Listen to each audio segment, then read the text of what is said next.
పవన్ కళ్యాణ్ గారు నిన్న మాట్లాడింది ఒకసారి చూడండి. ఇప్పుడు ఏం చేయాలంటే సార్, అప్పుడు జర్మనీకి వెళ్ళిపోవాలండి. ఏంటి పవన్ కళ్యాణ్ జర్మనీ వెళ్ళాలా?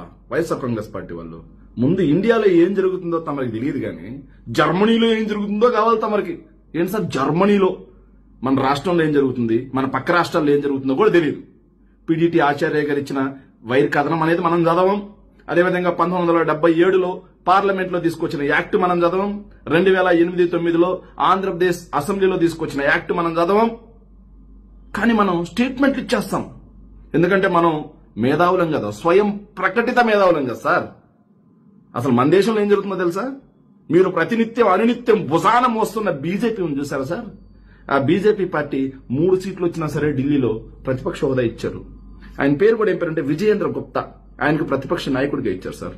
10% లేదండి మాకు, మరి మాకు ఎందుకు ఇస్తారు అని చెప్పి ఆ రోజు బీజేపీ అడగలా.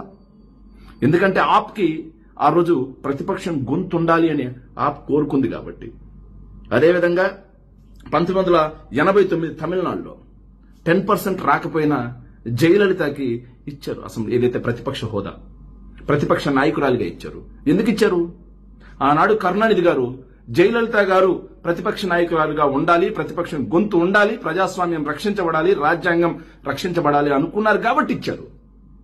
అదేవిధంగా 1994లో ఎన్టీ రామారావు గారు పి జనార్దన్ రెడ్డి గారికి ప్రతిపక్ష నాయకుడిగా, కాంగ్రెస్ పార్టీకి ప్రతిపక్ష పార్టీగా హోదా కల్పించారు, మైక్ ఇచ్చారు. ఎందుకు ఇచ్చారు?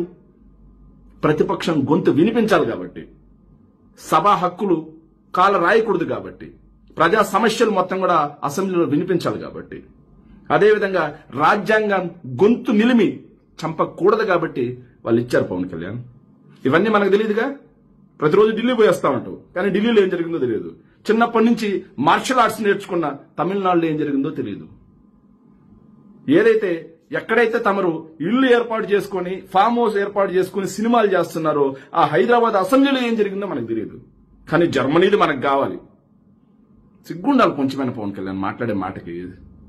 12 సంవత్సరాలు 6 పార్టీల జెండాలు మోస్తే, 3 పార్టీలతో పొత్తు పెట్టుకుంటే, 3 సార్లు పోటీ చేస్తే ఒక్కసారి లింగు అని గెలిచావు. అది పిట్టాపురం వర్మదేవాల గెలిచావు. నువ్వు కూడా మాట్లాడితేట వచ్చింది కూడా 6% ఓట్లు. 6 పార్టీల జెండాలు మోస్తే 6% ఓట్లు వచ్చాయి. నువ్వు కూడా వైఎస్ఆర్ కాంగ్రెస్ పార్టీ గురించి మాట్లాడితే ఎట్లా పవన్ కళ్యాణ్? కొంచెమైనా ఉండాలి కదా మాట్లాడేటప్పుడు. ప్రజలు నవ్వుకుంటారే అనేది కూడా లేదా? జర్మనీ దాకెళ్ళావు. రాష్ట్రంలో ప్రజా సమస్యలు ఏంటో తెలుసా? ఇసుక దొరక్క ఇసుక మాఫియా చేసి వాళ్ళు ఎంత ఇబ్బంది పడుతున్నారో చూసుకో. మద్యం సిండికేట్ వల్ల గ్రామాల్లో చిచ్చులు ఎలా రేగుతున్నాయో చూసుకో. ఏదైతే ఫీజు రియంబర్స్మెంట్ అందక విద్యార్థులు ఆత్మహత్యలు చేసుకున్నారో చూసుకో. గ్రూప్ 2లో విద్యార్థులు రోడ్డు ఎక్కితే కాషాయం గట్టి దేశాటం చేస్తా ఉంటావు. వాళ్ళ సమస్యలు మనకు పట్టవు. 500 మందికి లక్షల రూపాయలు అంటే 8,750 కోట్ల రూపాయలు ఇస్తా అని చెప్పి ఏడాది గడిచిపోయింది. రూపాయి ఇలా చూసుకో. సిలిండర్లు అన్నారు ఇలా చూసుకో. వాలంటీర్లకు 10,000 అన్నారు, అసలు ఉన్నోళ్ళని తీసేసారు చూసుకో.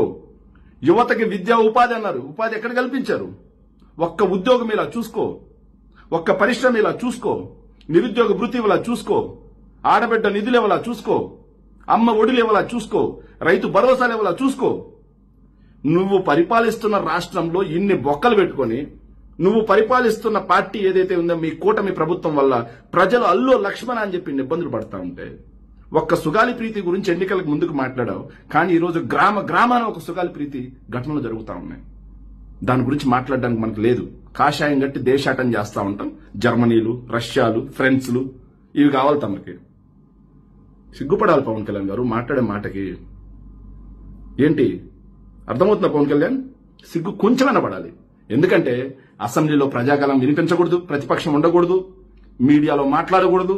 సోషల్ మీడియాలో మాట్లాడితే అరెస్టులు చేస్తాం, మీడియాను లోపలికి రాకుండా ఆంక్షలు వేస్తాం.